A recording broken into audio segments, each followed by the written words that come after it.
Hello guys, അപ്പോൾ ഇന്ന് രാവിലെ വീട്ടിൽ വന്നു. വൈകുന്നേരം ഹോസ്റ്റലിലോട്ട് പോകുന്നതിൻ്റെ ഒരു പാർട്ട് 3 വ്ളോഗാണ്. അപ്പോൾ എന്നെ കൊണ്ടുവിടുന്ന എൻ്റെ അച്ഛനാണ്. അങ്ങനെ ബസ് സ്റ്റാൻഡിൽ കൊണ്ടുവിടാമെന്ന് പറഞ്ഞ അച്ഛൻ എന്നെ ബസ്സും കയറ്റി വിടാമെന്ന് പറഞ്ഞിട്ട് എൻ്റെ കൂടെ അങ്ങ് ബസ്സിൽ കയറി എന്നെ ട്രെയിൻ കയറ്റി വിടാമെന്ന് പറഞ്ഞാൽ എൻ്റെ കൂടെ വന്നു. അങ്ങനെ ക്യാമറ നോക്കി ചിരിക്കത്തില്ലെന്ന് പറഞ്ഞ അച്ഛൻ എന്നെ പറഞ്ഞ് ഞാൻ ചിരിക്കുന്നതാണ് ഈ കാണുന്നത്. അങ്ങനെ ഫൈനലി ഞങ്ങൾ എറണാകുളത്തെത്തി റെയിൽവേ സ്റ്റേഷനിൽ വന്നു. അങ്ങനെ അച്ഛൻ എന്നെ ട്രെയിൻ കയറ്റി വിട്ടു. ബൈയും പറഞ്ഞു അച്ഛൻ പോയി. അങ്ങനെ ട്രെയിനൊക്കെ എടുത്തു. വൈകിട്ട് ആയപ്പോഴത്തേക്ക് എനിക്ക് അമ്മ തന്നു വിട്ട പൊറോട്ടയും ചിക്കൻ കറി ഉണ്ടായിരുന്നു, അതൊക്കെ കഴിച്ചു. അങ്ങനെ വെളുപ്പിനായപ്പോൾ ഞാൻ ബാംഗ്ലൂർ വന്നു.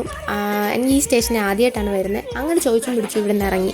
സ്റ്റേഷനിൽ നിന്ന് ഇറങ്ങി അടുത്ത ബസ്സും കയറി ഞാൻ KSR ബാംഗ്ലൂർ ബസ് സ്റ്റാൻഡിലോട്ട് വന്നു. അങ്ങനെ അടുത്ത എനിക്ക് കോളേജിലോട്ട് പോകാനുള്ള ബസ് കയറി. അപ്പം നല്ല ഇരുട്ടുണ്ടായിരുന്നു, നേരം വെളുത്തിട്ടില്ലായിരുന്നു, നല്ല തണുപ്പൊക്കെ ഉണ്ടായിരുന്നു. പക്ഷേ എനിക്ക് ഉറക്കവും വരുന്നുണ്ടായിരുന്നു, പക്ഷെ ഉറങ്ങിയില്ല. ഫോണും നോക്കി അങ്ങനെ അവിടെ ഇരുന്നു.